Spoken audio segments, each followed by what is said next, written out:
বিগত বৰ্ষৰ দৰেও এইবাৰ আমি এক ব্যতিক্ৰমে আমি শ্ৰী শ্ৰী গণেশ চতুৰ্থী আমি উদযাপন কৰিবলৈ সক্ষম হৈছোঁ। যথেষ্ট ৰাইজৰ সমাগমেৰে ভক্তপ্ৰাণ ৰাইজৰ সমাগমেৰে ইয়াত দেখিবলৈ পোৱা গৈছে।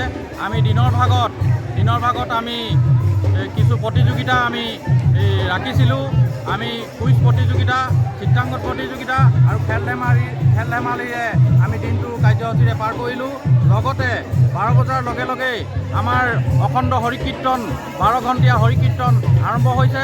তাৰ পিছতেই দিনৰ প্ৰায় 2 বজামানৰ পৰা গণেশ চতুৰ্থী পূজা আৰম্ভ হৈছে। তাৰ পিছতে আমি পৰৱৰ্তী সময়ত আমি প্ৰায় 7মান বজাত আমি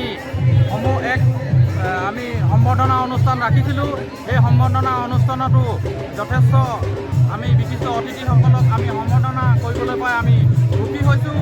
এই হিন্দু যুৱ পৰিষদ আৰু গোলাঘাট জিলা সমিতিৰ তৰফৰ পৰা আৰু স্থানীয় ৰাইজৰ সহায় সহযোগিতাত আজি এই গণেশ চতুৰ্থী উদযাপন কৰিবলৈ সক্ষম হৈছোঁ।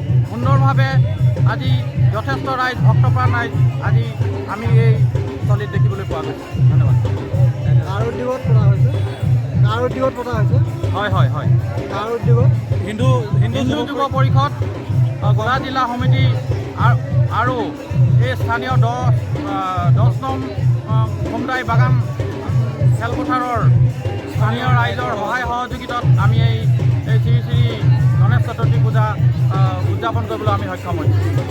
হয়, আজি এই হিন্দু যুৱ পৰিষদ অসম, গোলাঘাট জিলা সমিতি আৰু খোমদাই চাহ বাগিচাৰ স্থানীয় ৰাইজৰ সহযোগত আজি যি গণেশ পূজাৰ আয়োজন কৰা হৈছে। এই পূজাত দেখা গৈছে যে সমগ্ৰ খোমদাইবাসীৰ সমাগম ঘটিছে। বহুতো ৰাইজ আহিছে, মানে আমাৰ ৰাইজসকলক দেখি আমাৰ সকলোৱে সকলো উৎফুল্লিত হৈছোঁ। আচলতে মনৰ আনন্দ হৈছে যে আজিৰ যুগতো এনেকুৱা এটা দিনত গণেশ পূজা পাতিছোঁ। এই গণেশ পূজাত সমগ্ৰ হিন্দু সমাজ আগবাঢ়িছে, আমাক সহায় সহযোগিতা আগবঢ়াইছে। আৰু ইয়াৰ লগতে যিসকল ৰাইজে আমাক সহায় সহযোগিতা আগবঢ়ালে, বিশিষ্ট ব্যক্তিসকল আহিছিলে, তেখেতলোকৰ সহায় সহযোগিতা আগবঢ়াইছে।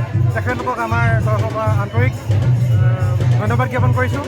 আৰু আজি এই পূজাৰ অন্তত আজিৰ পৰা পূজা চলিছে, আজিতো পূজা হ'ব আৰু কাইলৈ দিনৰ ভাগত আমি